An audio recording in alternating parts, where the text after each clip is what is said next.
Welcome to Navigate with Kalpana. Most of us have difficulty talking to young people, be they our children, grandchildren, nieces, nephews, the youngsters who have moved in next door, and yes, young adults at work. The fact is that we would, all of us, love to connect with young people, really get to know and understand what goes on in their lives. The Twitter and the bitter, the Instagram and the sham, all of it. In this episode, I want to discuss why communication, once so simple and easy, becomes difficult and complex once children start to grow up.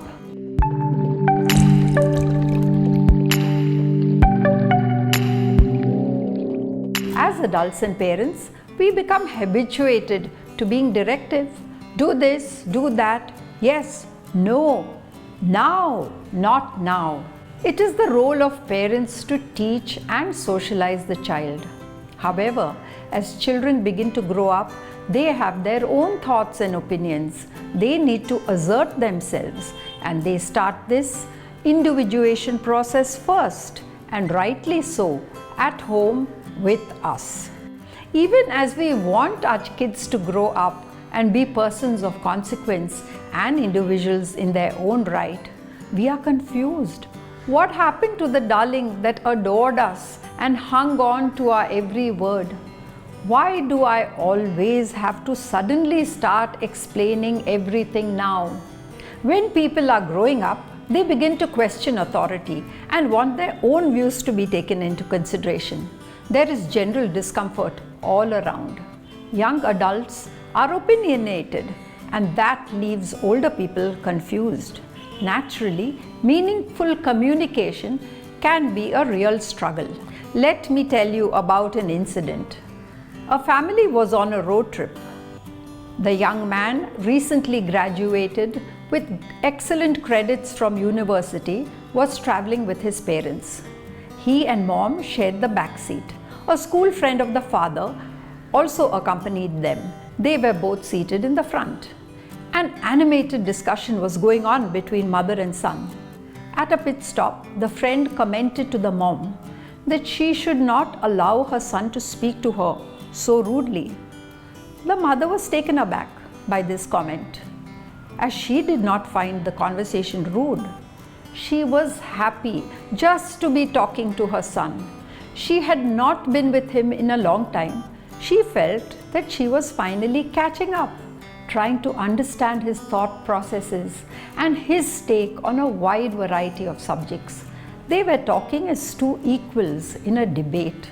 Both mother and son were engaged and comfortable. So why then did the family friend feel that the son was rude to his own mother?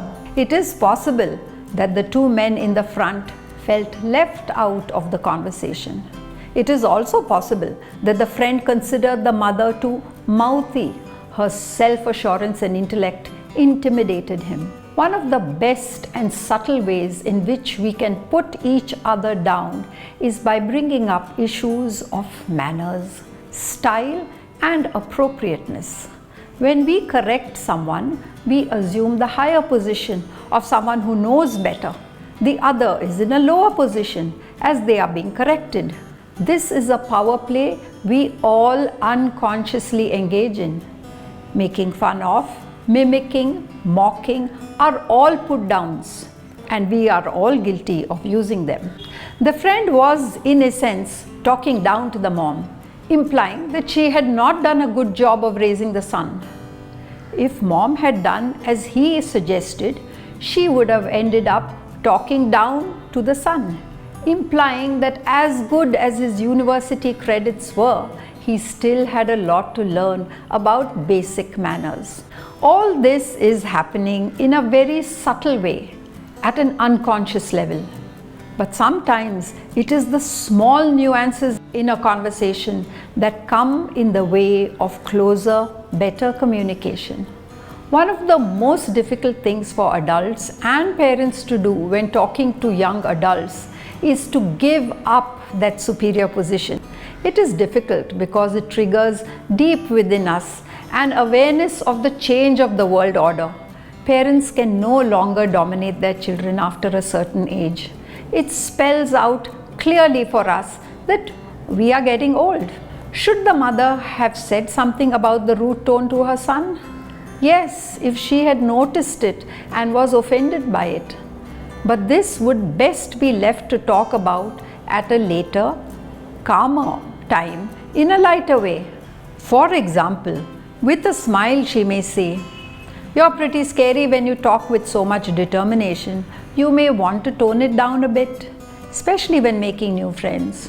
Or she might even consider the possibility that the son would figure this out on his own in the wide world open to him anyways. If the mother had been afraid of what others thought, she would have clamped up, or worse, reprimanded an adult high achiever son to satisfy others of her age group. And she may have lost the trust, confidence, and honesty of the mother-son bond. Some youngsters do indeed talk very softly, politely, and deferentially to their parents. It might be interesting to check on how honest, clear, and connected the dialogue is. Yes, I am suggesting that there may not be too much of it in such a controlled, ideal conversation atmosphere. So, am I saying we cower down to young people and just accept anything that they are doing and saying? No, not at all.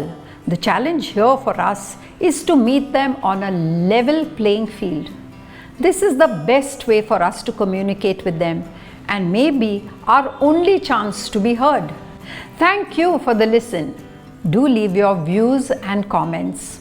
I would love to hear from you.